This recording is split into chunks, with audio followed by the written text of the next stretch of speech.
There are mornings in the American Southwest when the desert feels less like a place and more like a person quietly breathing beside you. This story begins on one of those mornings with a man who thought he was just out for a survey and a mother bobcat he hadn't met yet, but was already walking toward. The sun wasn't up yet over northern New Mexico. The high desert lay in that in-between light, when yucca and sagebrush are only shapes and the horizon is still a soft, bluish line. A two-lane road cut through the open land, a thin strip of asphalt between low mesas and dry arroyos. Caleb Morgan pulled his dusty truck onto the shoulder and let the engine die. The sudden quiet pressed in around him. No city hum, no traffic roar, just the faint tick of cooling metal, a distant train far off, and the slow murmur of a waking desert. He sat for a moment with his hands on the steering wheel, breathing. Out here, even the silence carried weight. It wasn't empty. It was full of small lives you couldn't see yet. On the passenger seat lay a dented thermos, a faded notebook, and a pair of binoculars. Nothing fancy. Caleb was a retired highway worker, not a scientist. But since stepping away from long shifts in orange cones, he'd been volunteering with a small local group that tracked wildlife near the new bypass. Bobcats, coyotes, mule deer. Animals are trying to cross a world that no longer makes room for them. He reached for the thermos, took a slow sip of coffee, and opened the truck door. Cool desert air slid in, carrying the faint scent of creosote, dust, and something sharp and clean that only exists before sunrise. "If I can be useful, just a little longer," he murmured, half to himself, half to the land. He didn't say it like a prayer, more like a quiet deal. Caleb wasn't a man who talked much about emotions, not out loud. But like many people his age, he carried a private archive of love and regret. A daughter who now lives 2 states away. Phone calls that were sometime soon and never quite today. Messages left, messages half written and deleted. He shut the truck door gently and started walking along the fence line, boots crunching on gravel. The sky in the east was warming, streaked with pale gold. This stretch of land looked plain to anyone flying by at 60 miles an hour. But once you stepped out and gave it your full attention, it became something else, a living map of small stories. He stopped at the first cattle guard and knelt, testing his knee before it settled. The ground here was a mix of sand and fine dust, still marked from the night. He brushed away the top layer with the back of his hand. Slow, methodical. There they were. Light, rounded paw prints. 4 toes, no claw marks. About twice the size of a housecat's track, but not as big as a coyote's. The heel pad had that familiar double lobe on top, 3 on the bottom. Bobcat. You felt a small lift in his chest, almost like seeing an old friend's handwriting on an envelope. These tracks were headed toward the culvert under the highway, the only safe way across for anything that wasn't feathered.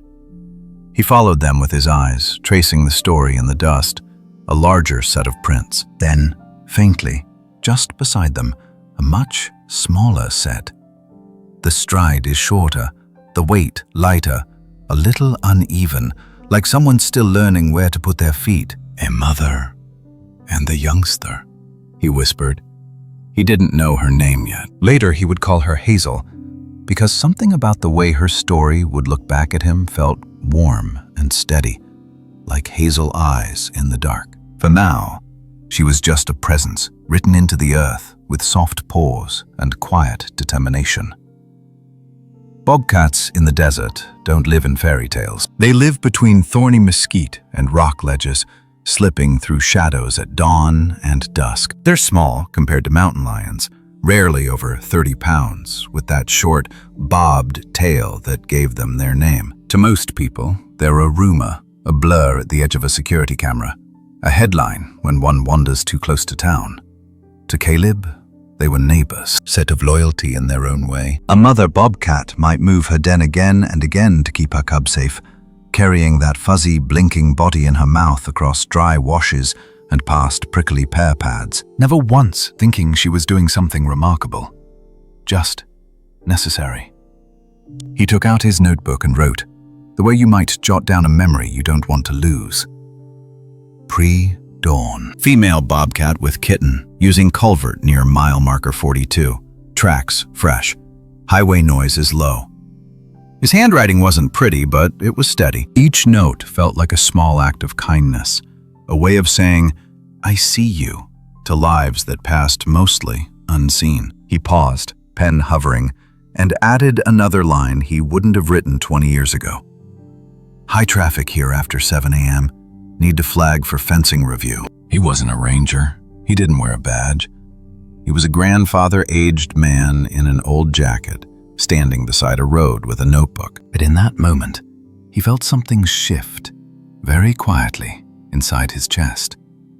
You reach an age where you start to count the chances you didn't take, the conversations you walked away from, the times someone needed you to stand still with them, and you were too busy, too tired, too scared of saying the wrong thing. Looking at those tiny bobcat tracks beside the larger ones, Caleb felt a familiar ache. He thought of his daughter as a teenager, standing in their old kitchen, eyes bright with anger and hurt. He remembered the night she'd said, "You don't listen, Dad. You just fix things." And how he'd gone quiet, how he'd gone back to work instead. Out here, in the pale light of a New Mexico morning, that memory felt closer than it had in years. He rested his hand on his knee, watching his breath cloud faintly in the chill air. Somewhere not far from him, a mother bobcat was weaving through creosote and rabbit brush, guiding her cub toward a dark concrete tunnel under a rushing world of tires and headlights. She didn't know there were meetings being held about wildlife crossings and budgets. She only knew danger and safety, hunger and shelter, love and fear. Caleb couldn't change what he'd missed with his own child, but standing there, he realized there was one quiet promise he could make. Not to the bobcat, exactly. Not even to the group he volunteered with. To himself. "As long as I can still walk this stretch," he said softly, "I'll pay attention. I won't just drive past." It was a small promise. No big speech, no heroic music. Just a man, a desert morning, and a decision to be loyal to something beyond his own comfort. To stand, in whatever small way he could, between wild lives and the sharp edges of human progress.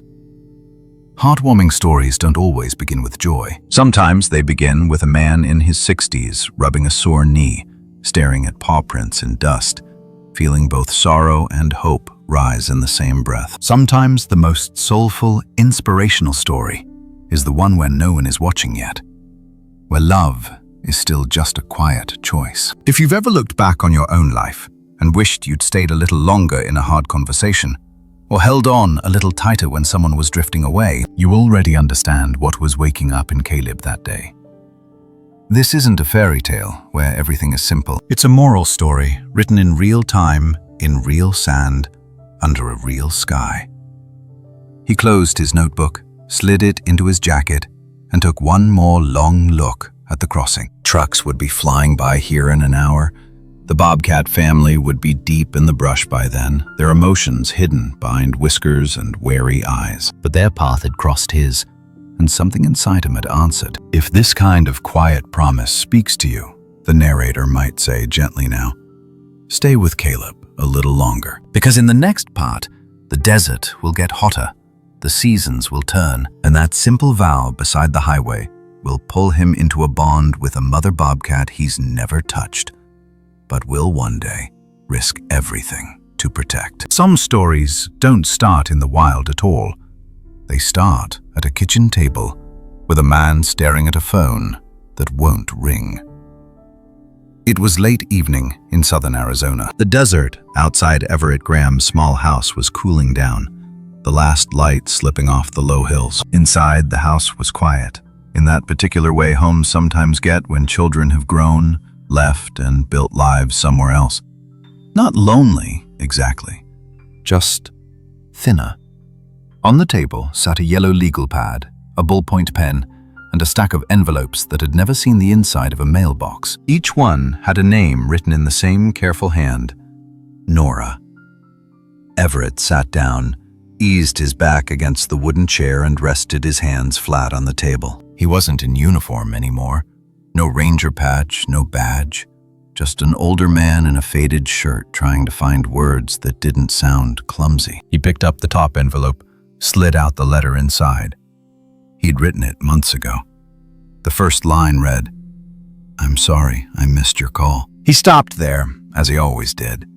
He had spent decades walking ridge lines and desert washes, tracking animals, fixing fences, and answering radios. He'd broken up campfires, patched injured owls, and once ridden 3 hours in the back of a pickup with a sedated javelina on a blanket. People called him dedicated, loyal, and dependable.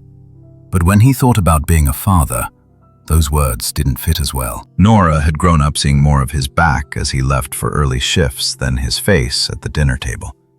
He'd loved her deeply, no question.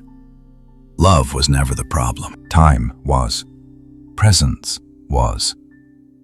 He'd chosen overtime, chosen night patrols, chosen to help just one more group of campers, while she played soccer games he never saw. There was one evening he could not forget. Nora, around 16, was standing by the doorway with her car keys in hand. She had asked him something simple. "Can you come to the awards thing tomorrow? It's kind of important to me." He had looked at the calendar, at the fire danger rating, at the memo about short staffing. He had felt torn, but only for a moment. "I'll try," he'd said. He didn't. The next day, a lightning strike started a small blaze in the foothills. He spent the evening helping coordinate crews, watching smoke and wind. By the time he drove home, the stars were out and the house was dark. A program flyer lay on the counter with her name circled in blue pen. He still remembered the circle more than the fire. Now, years later, he folded that memory back into the letter as if it were part of the paper itself. He put the pages down and looked toward the small window over the sink. Out there, not many miles away, a mother bobcat was likely curling her body around a cub under a ledge or inside the hollow of an old cottonwood root. Everett had started calling her Hazel in his notes, though she'd never know it. Her cub, he'd named Pip, because the tracks he saw beside hers were so small they looked like punctuation marks in the sand. He'd only seen Hazel properly once, a flash of spotted fur and that short tail slipping through a stand of ocotillo. But the signs of her were everywhere. Fresh scat along the wash, tufts of fur on a low fence, claw marks on a mesquite trunk at just about bobcat height. Always there, always circling the same patch of land. Everett noticed something in her patterns that he hadn't had in his own life for a long time. Constancy. Every morning, when he walked the same stretch of desert road, he could almost trace her route from the night before. She never left for long. Her world shrank to the safety of that cub, to the narrow band between water and road where she could hunt just enough to keep him full. He thought of that loyalty as he sat alone in his kitchen. A wild mother, guided by instinct, willing to risk everything for one small life, and a human father, guided by duty and fear of failing at his job, who had failed in another place instead. The comparison wasn't perfect. Life isn't that simple. Bobcats don't have rent, or bosses, or cell phones buzzing in their pockets. But the contrast still stung. He took a breath and began a new letter. Not the one from months ago. This one started differently. "Hi, Nora. I saw a bobcat and her cub today, and it made me think of you." He told her about the tracks, how Hazel always seemed to circle back to the same quiet wash, how Pip's tiny paws sometimes landed right inside hers, as if trying to fit into a space not quite big enough yet. He wrote, "She never really leaves him. Not yet. The whole desert could pull at her, but she stays close. I wish I had understood that kind of staying when you were younger." He stopped again, but this time he didn't put the pen down. There is a particular kind of regret that doesn't shout. It just sits in the corner of the room with you, day after day. It doesn't say, "You are terrible." It says, "You could have done better." You still can, if you're willing to feel this. For many people in their 50s, 60s, and 70s, this feeling is familiar. You look back and see long stretches of your life that were full of good intentions, but short on presence. You remember the times you were physically there, but emotionally somewhere else entirely. Everett's house was not filled with drama. No, just a stack of letters and a man learning slowly that kindness isn't just what you feel, it's what you show, repeatedly, even when it's awkward, even when you're late. He folded the new letter slowly, slid it into an envelope. He did not address it. Not yet. But he didn't put it back in the drawer with the others either. He left it on the table in the open, like a small promise to himself. Outside, night settled over the desert, and somewhere beyond the dark hills, Hazel might be awake, listening. Her world was simple in some ways. Hunt, hide, protect. But there was something soulful in the way she stayed near Pip's side, night after night, no matter how tired she was. This wasn't a fairy tale with a neat moral at the end. It was a quiet, moral story unfolding in two separate lives that had begun to mirror each other. A wild mother who never left, and the human father learning, late, how to show up. If you've ever sat at your own table with a phone nearby, wondering whether to call, whether it's too late, whether your presence still matters to someone you once held as a baby, you already understand the tenderness of this moment. Heartwarming stories are not always happy in the simple sense. Sometimes they are healing because they admit what hurts and still move toward love anyway. Everett stood up, turned off the kitchen light, and walked to the window. The desert was a dark, soft shape under the stars. He imagined Hazel out there, eyes bright, ears tuned, her small family tucked into a safe place she'd found or made. I can't change who I was, he said quietly. But maybe I can change who I am now. That thought didn't erase the past, but it did shift something heavy inside him. Just a little. If this part of his story stirs something in you, maybe after this video, you'll think about one person whose number lives in your phone, but hasn't lit up your screen in a while. You don't have to fix everything tonight. Sometimes the first step is simply letting yourself feel that you still care. Because in the days ahead, as Everett keeps walking that desert road, the bond between Hazel and Pip will grow stronger. Their loyalty will pull him deeper into their world. And the day will come when he will try to protect them, not from a memory, but from a very real danger moving silently through the same sand. Some bonds don't reveal themselves in a single moment.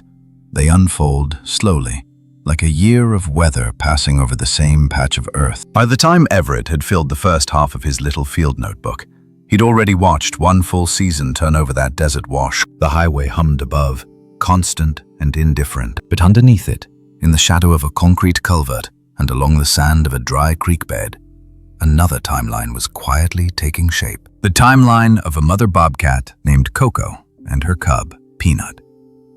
He didn't meet them the way people meet in movies. There was no perfect close-up, no dramatic stare-down. It started with tracks and patterns, with showing up to the same stretch of land at the same time, over and over, until the randomness fell away and you began to see the rhythm beneath it. In spring, Peanut was still small. Everett never saw him directly then, only imagined him from the way the tiny prints tucked close to Coco's. And the first serious windstorm of the year rolled across the flats, bringing sheets of cold rain behind it. Everett stood under his hood and watched the wash darken and run. Somewhere in that gray curtain, Coco would have been tightening her body around Peanut in a rock hollow, or among the twisted roots of a mesquite, keeping him dry with nothing but fur and stubbornness. Later, when the ground dried, he found where she'd moved him. One den, then another, always just far enough from the last to keep him safe, never so far that she lost the lay of the land. That kind of loyalty isn't loud, it doesn't post pictures, it just moves a small life, night after night, from danger towards safety. As the days lengthened and summer settled in, Everett began to see more. A flash at dusk, a shape pausing at the edge of the wash. Once, he watched from a respectful distance as Peanut practiced his pounce on a grasshopper. It was not a very successful hunt. Coco waited in the half-shade, motionless but alert. She didn't rush in, didn't scold, didn't rescue him from embarrassment. She let him learn, but never let him get far. Watching that, Everett smiled in a way he hadn't in a long time. There was something heartwarming in seeing that tiny, clumsy effort, something quietly inspirational. Not dramatic like the stories we tell about courage, but closer to the truth. Most of life is trying, failing, then trying again, while somebody patient stands nearby, Just in case. As he watched, he began to talk more softly into his notebook, almost like he was explaining things to a small group of older visitors on a nature walk. A bobcat, he'd tell his imaginary guests, is bigger than your house cat, but not by as much as you'd think, maybe 15 to 30 pounds. Short, they don't want trouble with people. They just want rabbits, mice, maybe a careless bird now and then. He'd sketch with his pen. Bobcat, small wildcat, lives all across the United States. Lynx, cousin, bigger feet, prefers colder forests. Mountain lion, much larger, long tail, hunts deer. Different stories, different roles. He never said it in a lecture tone. It felt Knowing the difference brought a kind of quiet kindness into the way he moved through the land. By fall, the edges of the heat softened. The sun slid lower in the sky. Putin was no longer just a shadow tucked in behind Coco. His tracks showed a longer stride, more confidence, and a bit of mischief. Ever found places where Peanut had broken into a slow run, chasing something small and fast. The little prince veered, zigzagged, then looped back toward Coco's steady line, as if he'd gotten ahead of himself and remembered belatedly to listen. It struck Everett how much this looked like the way human lives arc. Children, young adults, even ourselves at times. Racing ahead, then circling back to whatever feels safe when the world gets too large and loud. One evening, he watched from a low rise as Coco and Peanut moved along the wash in the copper light. They paused at the mouth of the culvert under the highway. Trucks roared overhead.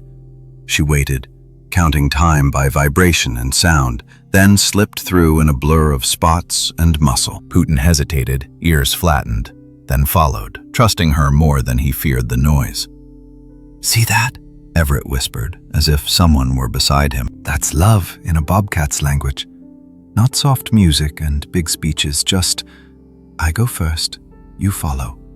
I won't leave you on this side alone." There was a soulful quality in that small scene, something that reached deeper than the usual nature footage. It felt like watching a moral story written without words. A mother offers herself as a shield. A youngster trusts and steps into the noise. The world above keeps rushing, unaware. By the time winter brushed frost along the edges of the wash, Everett's notebook was nearly full. He'd walk out on cold mornings and find clear, sharp prints in the thin crust of ice over sand. Coco's neat, measured steps, and Peanut's, now almost equal beside them. They had made it through another season. There was a quiet happiness in that realization, the kind that settles in your chest instead of shouting in your ears.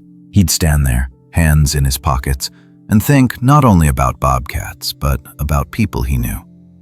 Friends his age are waiting for test results, wildos who now walk alone, grandparents raising grandkids, all of them carrying their own versions of Coco and Peanut in their hearts. Someone they were trying to keep safe, or a memory they were trying not to let slip away. The science of bobcats and the emotions of human lives began to braid together for him. Territory ranges and hunting patterns on one side, love, loyalty, and small everyday courage on the other. This wasn't a fairy tale where animals act like people. It was a real, living connection. The way watching wild creatures can quietly teach us how to stay, how to notice, how to care. If you've ever watched a squirrel in your yard, a stray dog on your street, or a bird return to the same tree every year and felt unexpectedly calmer afterward, you already know a little bit of what Everett was feeling. These are the heartwarming stories that rarely make headlines, but somehow make the days easier to bear. As winter deepened, Everett closed his old notebook and slid a fresh one into his pack. He knew now that he wasn't just tracking cats. He was tracking his own heart waking up again, step by step, season by season. If this gentle walk through 4 seasons has stirred something in you, a memory of your own quiet observations, or a wish to pay more attention to the small lives around you, you might consider starting your own little record. A few lines on a calendar, a note by the window. The first robin, the neighborhood cat, the way the light changes on your favorite tree. Because in the next part of this story, as Coco and Peanut grow stronger, something else is moving across the land too. Something larger, hungrier, and just as lost as many of us have felt at certain points in our lives. And the day is coming when Everett's knowledge of bobcats and the love that has grown between him and this unseen family will be tested in a way he never expected. Some dangers don't crash into our lives with thunder. They arrive thin and quiet, on tired feet, long before anyone notices. By the time Everett first saw the new tracks, the land had already been changing for years. A new subdivision on the far ridge, a wider shoulder on the highway, a chain of bright gas stations where there used to be one lonely pump and a payphone. On the surface, it all looked like progress. Easier commutes, closer stores, more light at night. But for the animals that moved mostly after dark, the map had been redrawn without their consent. Paths that once passed through mesquite and open wash now ran into fences, noise, and the constant rush of wheels. One cold morning, Everett walked his usual route along the arroyo and stopped abruptly. The sand ahead was disturbed in a way he didn't recognize right away. The prints were larger than Coco's, much heavier. A wide pad, 4 rounded toes, claw marks faintly visible. He knelt, breath slow. "Mountain lion," he said under his breath. "Cougar." In the Southwest, people use different names: puma, catamount, lion, but they all mean the same thing. A big, solitary cat, powerful enough to bring down a deer, quiet enough to pass within yards of a sleeping camp without anyone knowing. He traced the edge of one print with a fingertip, measuring the distance between steps with his eyes. This animal wasn't strolling. It was moving with purpose. The stride was long, the pads pressed deep. "Too lean," he murmured. "Too far down here." Everett had seen mountain lions before, higher up in rougher country. They usually stayed on the shoulders of the hills, where mule deer fed and human lights were just aglow on the horizon. Finding a sign of one this close to the low wash near the culvert Coco used told him something else was going on. To most people, the lion is the villain in the story, the threat, the thing with teeth.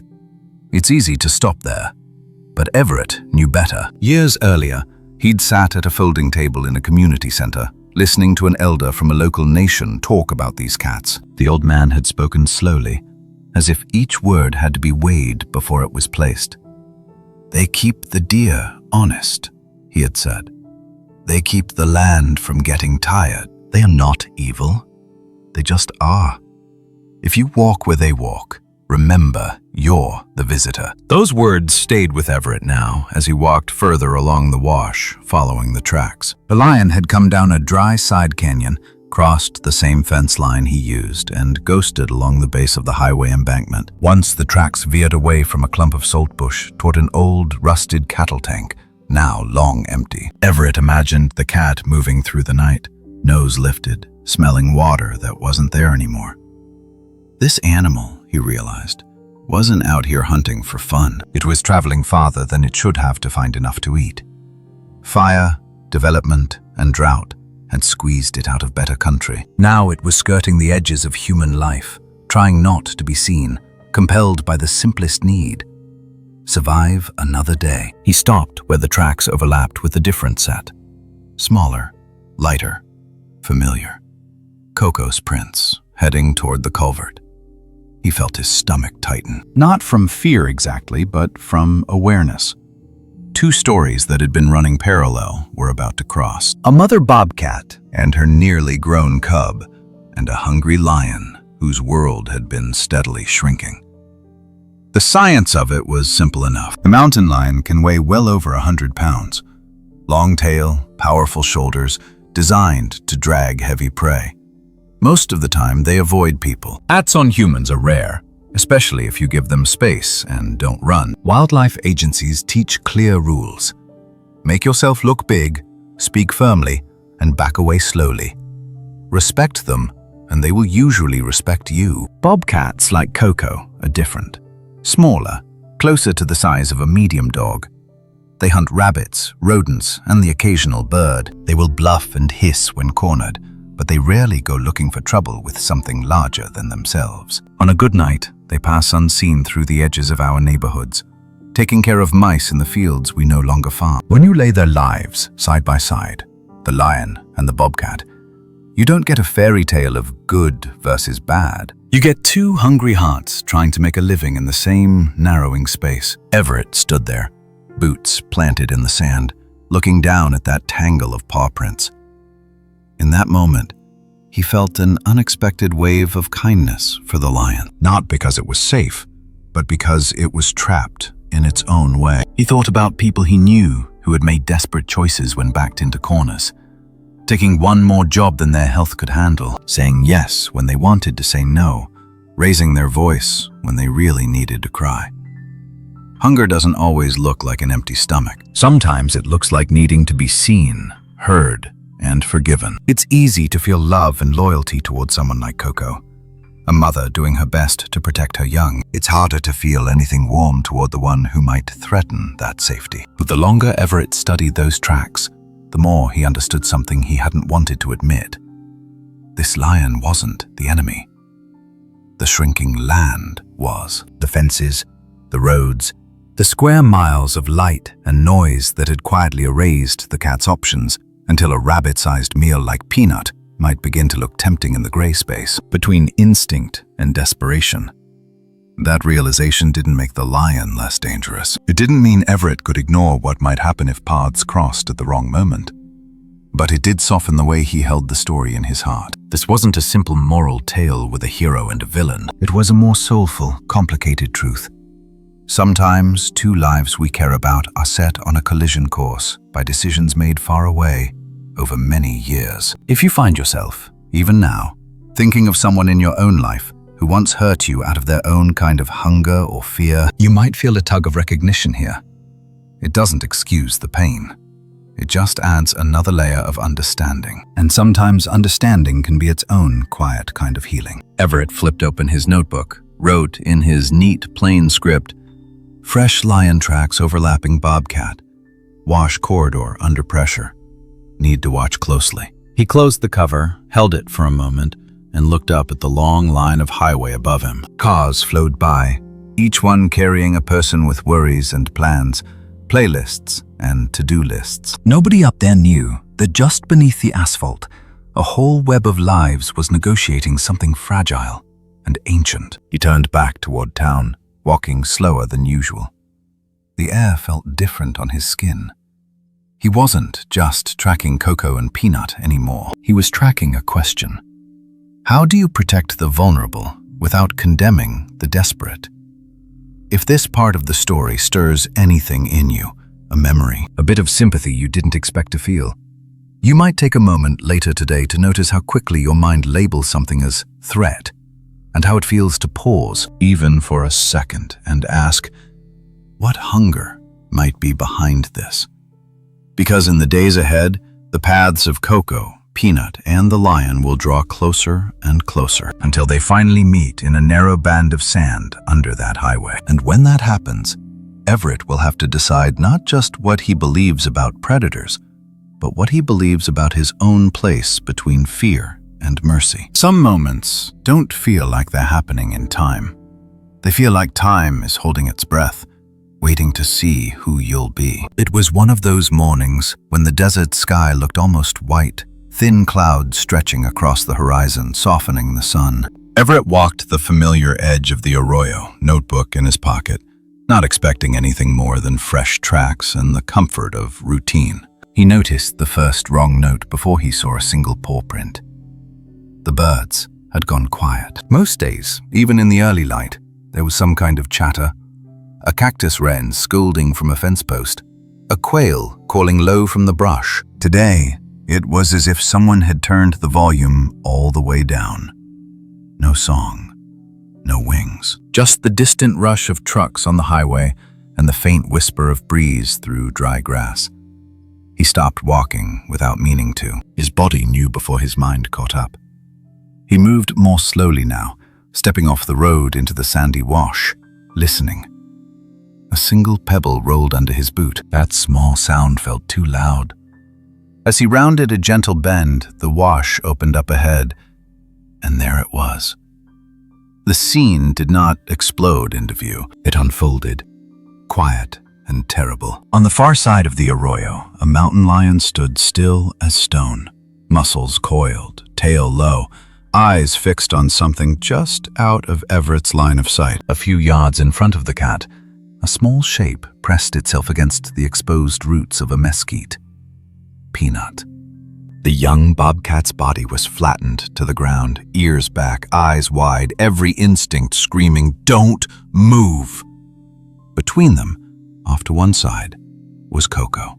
Fur raised along her spine, head low, body angled just enough that the lion would have to get through her first.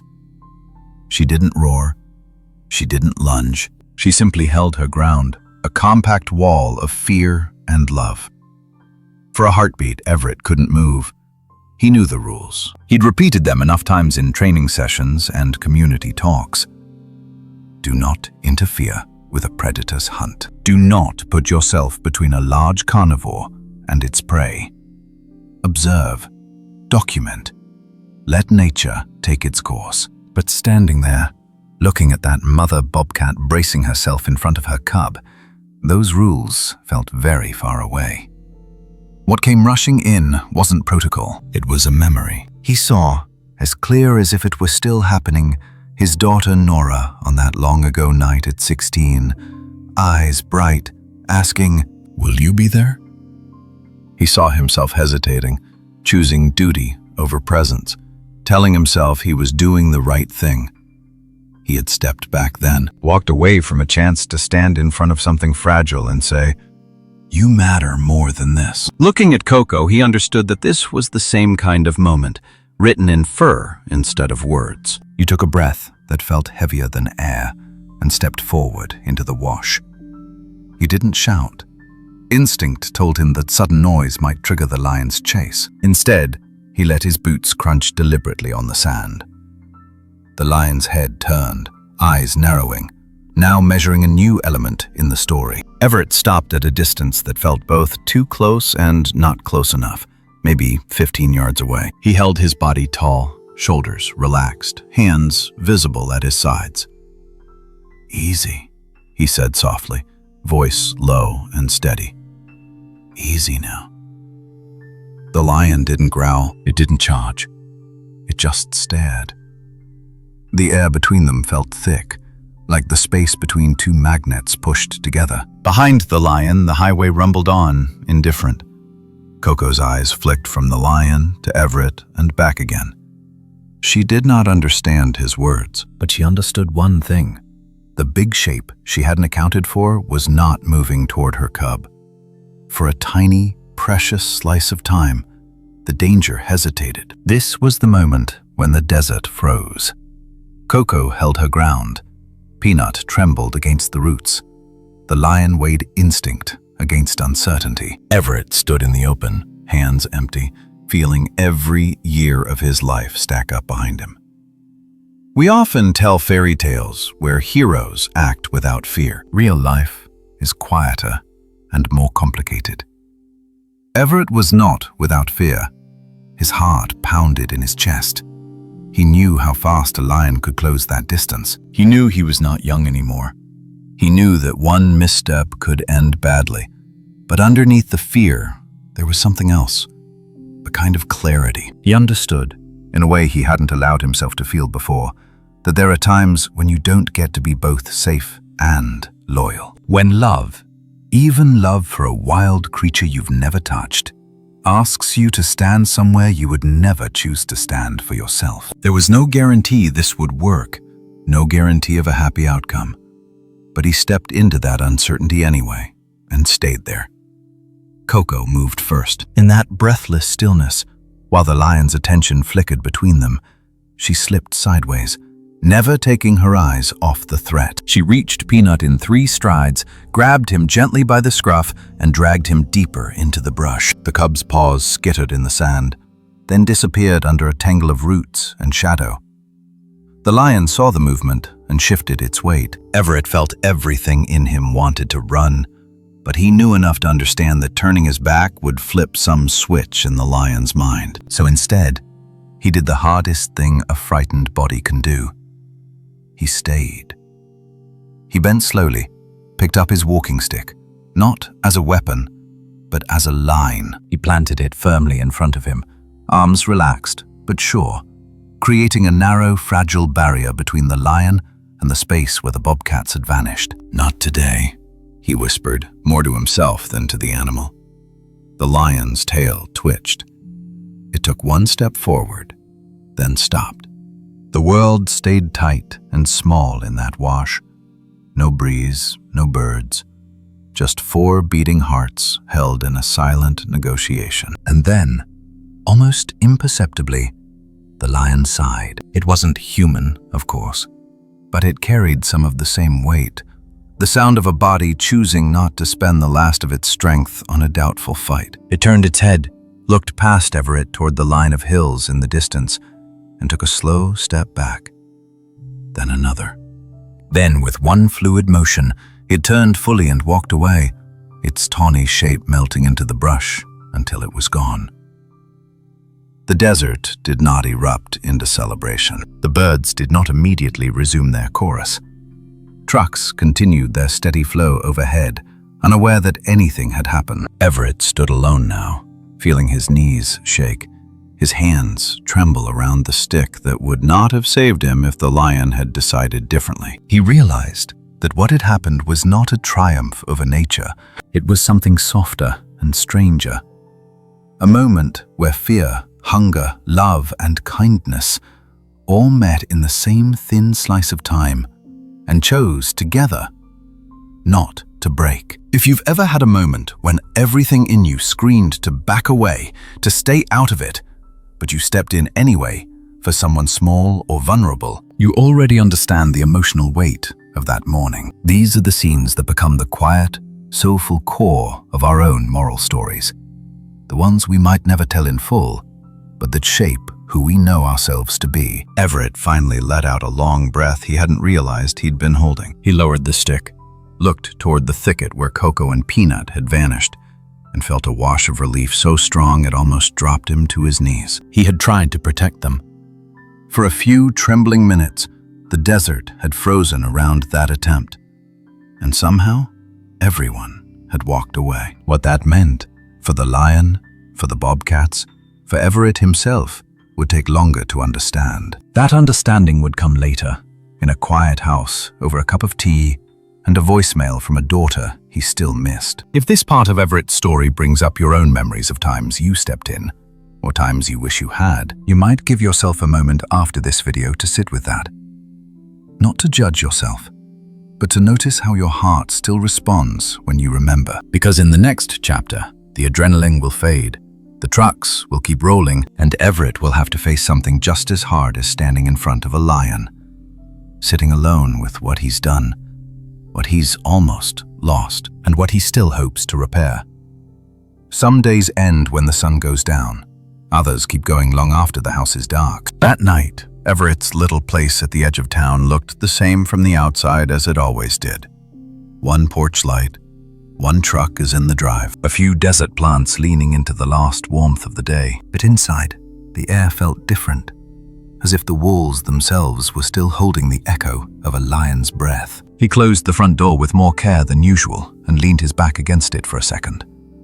His hands, now that no lion was watching, began to shake. It was a small tremor, starting in his fingers and working its way up his arms, a delayed message from his body. That was real, and it could have gone another way. He took off his boots, left them neatly by the mat, then walked into the kitchen. The room had that end-of-day quiet older homes often carry. A sink with 2 dishes, a small plant on the windowsill, a refrigerator humming softly. He set his field notebook on the table and reached for the kettle. Filling it, he watched the water rise, the way it caught the light. Something about the simple act of making tea felt like an anchor. Boil water, add leaves, breathe. As the water heated, He found himself replaying the morning in sharp, quick cuts. Coco's body between Peanut and the lion, the sand under his boots. The moment the lion's gaze locked on his. The part of him that had wanted to run, the part that refused. He poured the hot water over a tea bag and wrapped both hands around the mug, grateful for the burn. It reminded him he was still here, still alive, still capable of feeling more than fear. Many of us know this strange aftertaste of courage. The moment has passed. The crisis is over. But your heartbeat hasn't gotten the message yet. You sit in a chair or stand in a kitchen, and the emotions finally arrive. Late, heavy, demanding to be felt. Everett carried his tea to the small table where his letters to Nora were stacked. He didn't sit right away. He just stood there, looking at the envelopes. The word that rose, surprising him, was cost. All day he'd been thinking about the cost of doing nothing. What it would have meant to walk away and later find only silence and scattered fur in the wash. Now, in the safety of his home, another cost made itself known. The cost of staying. His back ached. His joints felt older than they had the week before. There was a tiredness in him that didn't come from miles walked. It came from holding his ground when every nerve wanted to retreat. He set the mug down and, almost out of habit, pressed the button on his old answering machine. A stutter of beeps, a couple of robocalls, and then a different tone, followed by a familiar voice. "Hey, Dad, it's Nora." Nothing urgent, just, "I was thinking about you." They were talking about bobcats on the local news up here, and I remembered those stories you used to tell. Anyway, call me when you feel like it. No rush. Love you. The message was a few days old. He hadn't noticed the blinking light. He sank slowly into the chair. The words, "no rush," landed harder than she could have known. He pictured her in some kitchen of her own, miles away, leaving that message and then going about her life, maybe feeding a dog, maybe staring at her own phone afterward, wondering if she'd said too much or not enough, maybe thinking of the same old arguments and choosing kindness anyway. That's the thing about love. When you've lived long enough, it stops being only about big declarations and starts being about these small, steady gestures. A voicemail, a holiday card, a late-night text that just says, "Are you up?" He listened to the message again, then a third time. Each time, the words, "thinking about you," became a little more real. Without planning to, Everett reached for the small digital recorder he sometimes used for field notes. He turned it on and set it on the table, between the tea and the letters. The red light glowed softly. He cleared his throat. "This is Everett," he began, the way he did for work logs years ago. Then he stopped. That language didn't fit tonight. He tried again. "It's me," he said quietly. "It's just me. I don't know who I'm talking to yet, but I need to get this out." He spoke about the wash, about Coco and Peanut, about the lion's eyes. He didn't exaggerate. He didn't make himself sound braver than he'd been. He just told the truth. The pauses, the fear, the strange, almost holy stillness when everything hung in the balance. Then he said something he'd never said out loud. "I've been thinking. Today, everyone will say the lion was the danger. But sometimes, in other people's stories, I think I've been the lion. Too big, too much. Walking right through someone's peace without meaning to, just because I was hungry for something. Respect, a job done right, being needed." He thought of Nora again, of time he'd shut down her feelings because they didn't fit into his schedule or his sense of order. At times, his silence had felt to her like bared teeth. It's not easy to admit that you've sometimes been the threat in someone else's heartwarming stories, that their moral story about you might have been very different from the one you tell yourself. But naming it brought a strange kind of relief. "There's a cost to staying," he said, voice low. "Your body shakes, your sleep gets thin.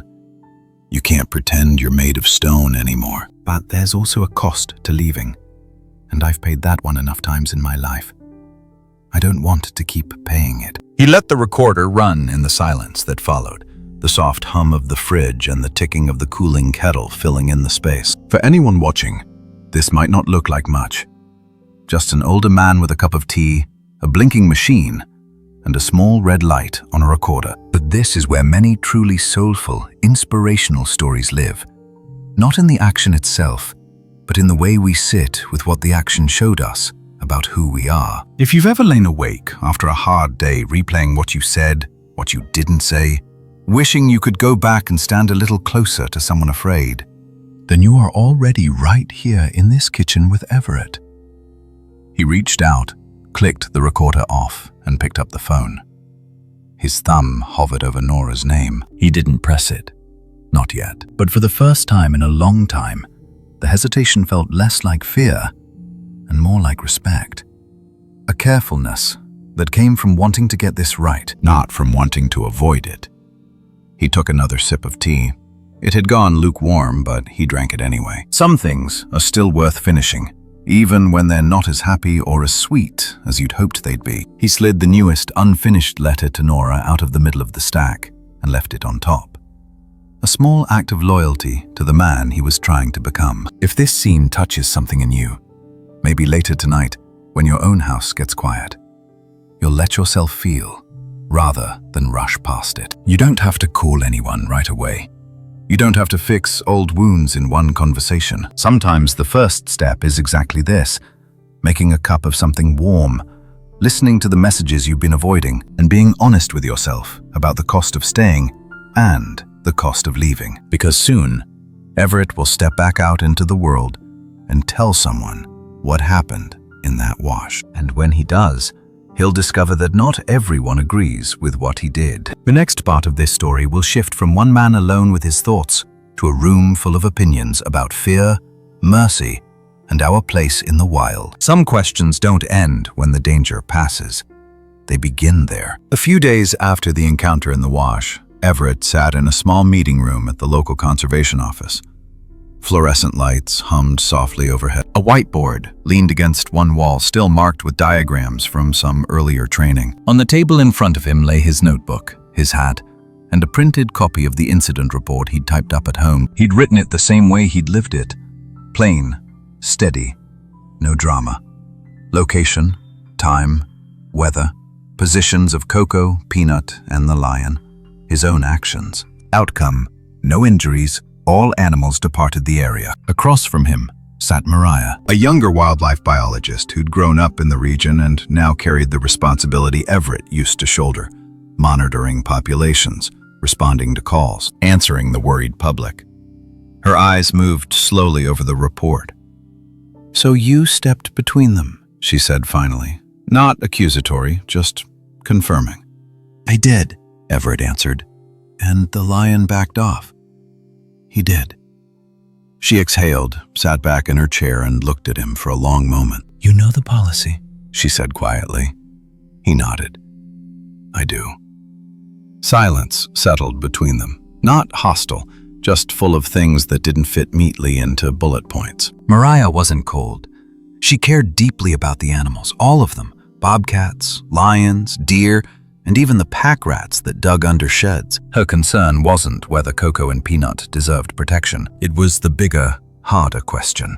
If we interfere every time a predator hunts, what story are we writing on the land? She closed the folder and folded her hands. "I'm glad you're all right," she began. "And I'm glad the bobcats made it, but we have to talk about this." He'd known this conversation was coming. Still, hearing the words out loud pressed on his chest a little. "In the long run," she went on, "lions have to eat. If they can't hunt, they starve. And if they start associating humans with lost meals, they might push closer to pets or livestock. We end up trapping or relocating them, and sometimes that doesn't go well. You know all this." He did. He'd given this same speech years ago to volunteers who wanted to rush in and save every rabbit from a hawk. Nature isn't a fairy tale where the hero can rescue everyone and still have a happy, tidy ending. "Yeah," he said. "I know." "So I have to ask," she said gently, "would you do it again?" He looked down at his hands. They were steady now, but he remembered how they'd shaken on the tea mug that night, remembered the weight of that lion's gaze. "I don't know," he said honestly. "I just know that in that moment, with that mother and that youngster, I couldn't walk away." Mariah nodded slowly. "That's the hard part," she said. "Our hearts and our guidelines don't always land in the same place." There it was, the quiet conflict. Not lion against bobcat, but human against human. Love and loyalty on one side, long-term balance on the other. Later that week, the disagreement took a different shape. Everett stopped at a neighbor's place on the gravel road home.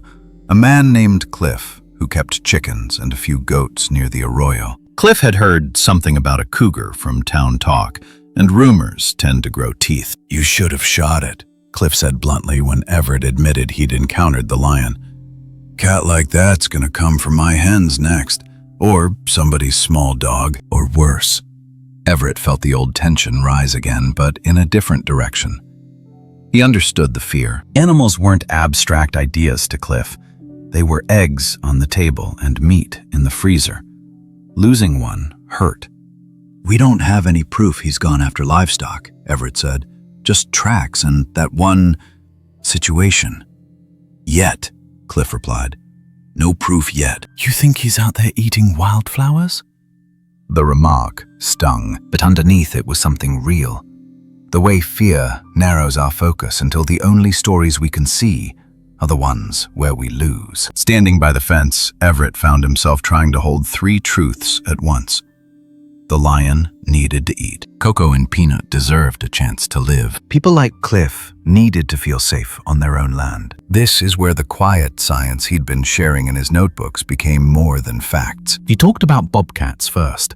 How Coco was likely going after rabbits and rodents, not goats. How bobcats were shy, usually moving at dusk or dawn, slipping through the edges of human spaces without wanting contact. How they helped keep small animal populations in check, which in turn protected gardens and even wiring and vehicles from chewers. Then he talked about mountain lions, larger, more powerful, capable of taking deer and, yes, occasionally livestock. But also how rare it was for them to target humans, how most conflicts could be reduced by practical steps. Keeping animals penned at night, using motion lights, and not leaving pet food outside. "Traps and bullets are one story we can write," he said softly. "But they're not the only story." Cliff didn't melt into agreement. Real life rarely gives us that instant transformation. But his shoulders dropped a little. He agreed, at least, to call the wildlife office before taking matters into his own hands. Sometimes that's where small kindness begins, not in full agreement, but in one person agreeing to pause. Driving home, Everett felt the strain of living between those viewpoints. The biologist is asking him to think long-term. The neighbor asked him to think about personal safety. His own heart still caught on the image of a mother bobcat standing her ground. It would be easier if there were a simple rule that covered everything. If every moral story about nature came color-coded, heroes on one side, villains on the other. But the truth he kept coming back to was this: we are part of the wild now, whether we like it or not.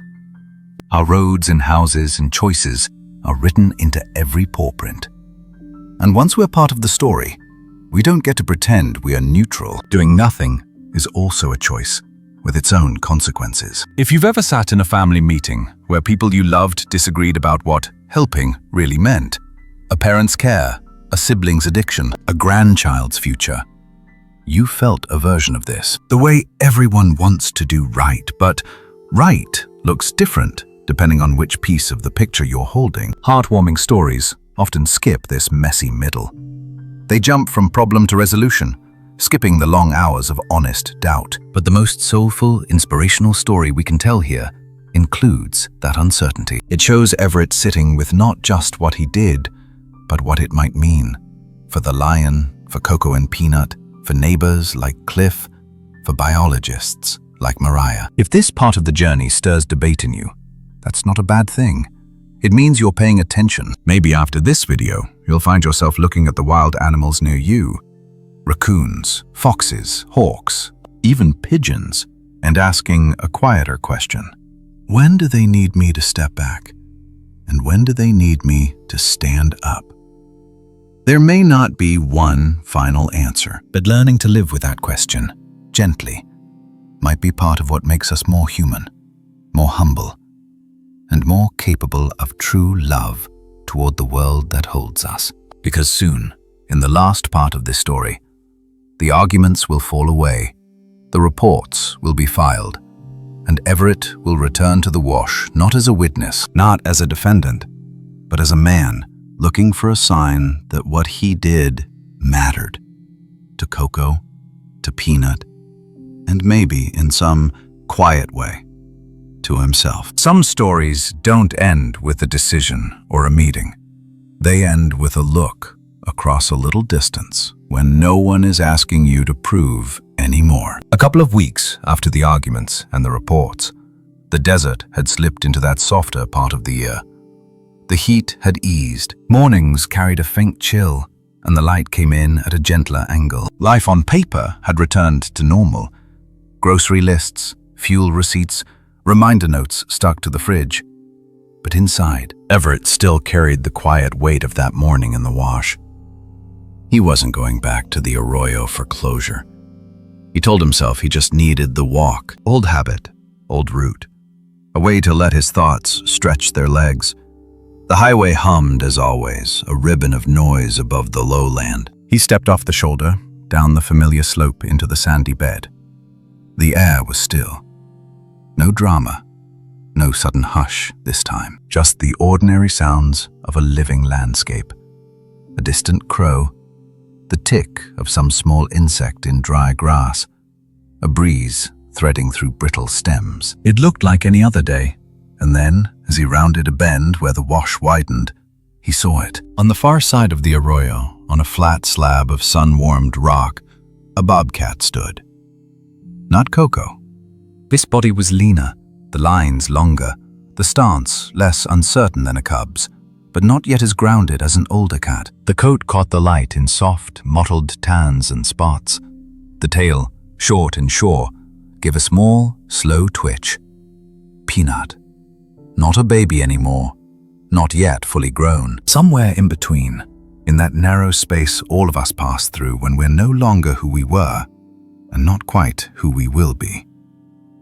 The cat did not bolt, did not crouch. He simply watched Everett across the shallow dip of the wash, ears forward, eyes bright. The distance between them was not much in miles, 10, maybe 12 yards, but in meaning, it felt like a long bridge being quietly offered. Everett stopped. He did what he had learned to do with Coco. He made himself small on purpose. No sudden gestures, no reaching for his phone, no calling out. He simply stood with his hands loose at his sides and let the moment be what it was. He had stepped into the wash once, out of fierce protectiveness. Now he stepped into stillness, out of respect. It would be easy, from the outside, to dismiss this as nothing. Just a man and a wild bobcat looking at each other for a few extra seconds. No music, no witnesses, no tidy caption. But in those seconds, something in him softened in a way it hadn't in years. This wasn't a fairy tale where the animal came closer to say thank you. Peanut didn't do anything human. He just met Everett's gaze with a calm that said, in the only language a wild thing has, I survived. I'm still here. Sometimes that is all the happy ending you get, and sometimes it's more than enough. Standing there, Everett felt a series of quiet truths line up inside him. The lion hadn't died. Coco hadn't died. Putin was alive and strong enough to stand on that rock in full light. That morning in the wash hadn't fixed the shrinking habitat or erased the hard questions about when to interfere and when to stand back, but it had given one small family a chance. And from that chance, a new season of life had grown. Love, loyalty, and kindness had left a trace you could not see on any map, but you could feel it here, in this small, wordless reunion. For Everett, it was more than a nature moment. It was a mirror, He thought of Nora, of the voicemail still saved on his machine, of the letter now sitting by itself on the table instead of being buried in a stack. He hadn't called yet, but the weight around that choice felt different now. Lighter, but more serious. Watching Peanut, he realized that the same quiet courage it had taken to stand in front of a lion was now being asked of him in a different form. To pick up a phone, to listen without defending, to stay in a hard conversation long enough for healing to begin. That's the hidden thread in so many heartwarming stories. They are not just about the animals we film or the landscapes we admire. They are about the parts of ourselves that wake up when we watch a mother bobcat guard her cub, or a hungry lion choose to walk away, or a small life wobble into its own strength. They remind us that our emotions, even the heavy ones, are not a burden to hide, but a bridge to something more soulful and human. After a few breaths, Peanut turned his head, gave the air one last careful taste, then slipped down off the rock into the brush.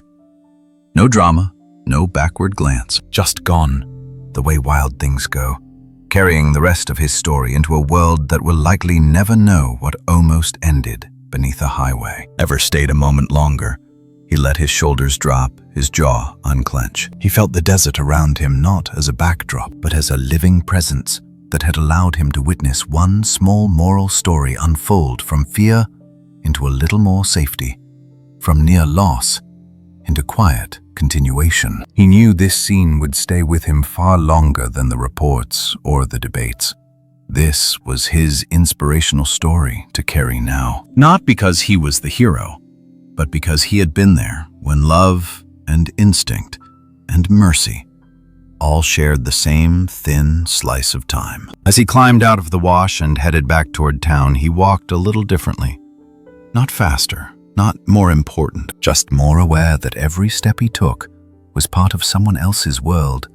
Cottontail, lizard, hawk, bobcat, even lion. We all leave tracks, and we all follow tracks left by others, whether we mean to or not. If you're watching this, there's a good chance something in you recognizes that feeling. Maybe you've stood at a hospital bed, or on a porch, or at the edge of your own version of an arroyo, wondering if what you did, or didn't do, really mattered. Maybe you've waited for a sign that a hard choice you made actually gave someone else a better chance at their own life. Tonight, when things get quiet, I invite you to sit with that for a moment. Think about one small heartbeat in your world. A person, an animal, a place, or even a part of yourself that you are trying to protect or nurture. Ask gently, where am I being invited to stay a little longer, to listen a little deeper, to choose kindness over speed, loyalty over convenience, love over being right? You don't have to have a perfect answer. Just asking the question is already a step toward a more tender way of living. If this story of Everett, Coco, Peanut, and even the lion has touched something in you, if it made you feel a little less alone, or gave you a moment of calm in the middle of your day, I'd be grateful if you'd like this video and subscribe to the channel. It helps these quiet, soulful stories find more people who need them. And if you feel moved to go one step further, you can send a super thanks or make a small donation to help rescue and heal wild animals like bobcats, animals who are trying to raise their young and survive in a world that is changing faster than they are. Even a modest gesture of support can ripple out in ways we may never see, but some frightened, whiskered face will feel. Thank you for walking this arroyo with us, for letting this story live in your own heart for a while. Wherever you are, may you find a small, wild moment you can sit with. And may it remind you that you, too, are part of something living, loyal, and quietly full of love.